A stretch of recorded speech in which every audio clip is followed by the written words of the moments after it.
షాప్కి వెళ్ళి తాగుతాను చెప్పి వెళ్ళి నన్ను పెళ్లి చేసుకుంటావు అన్నాడు. కొట్లాకుంటారంటే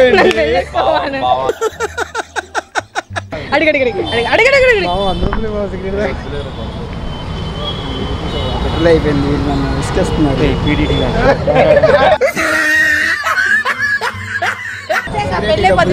కావాలి 100 కాబట్టి 50 తీసుకో అన్న మరి నాకు ఇంక టిఫిన్ కి డబ్బులు లేవంట. ఇంకో 20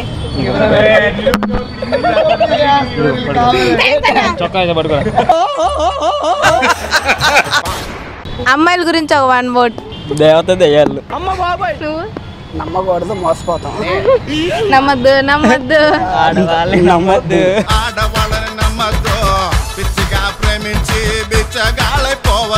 ఫ్యూచర్ లో వచ్చే వైఫ్ ఎలా ఉండాలండి? అమ్మాయి లాగా ఉండాలి సార్. నీకు ఎలాంటి వైఫ్ కావాలి? మాకు అసలు వద్దు, సన్యాసం. Intelligent fellow. అదే మాట మీద ఉండాలి మరి. ఇదే ఛానల్ రేపు నీ పెళ్ళి అనుకో ఇదే వీడియో 10 సార్లు లేపిస్తా పెళ్లి మాట్లాడుతున్నావు. అంతే అంతే. సరే ఆన్సర్ వచ్చేసి టవల్.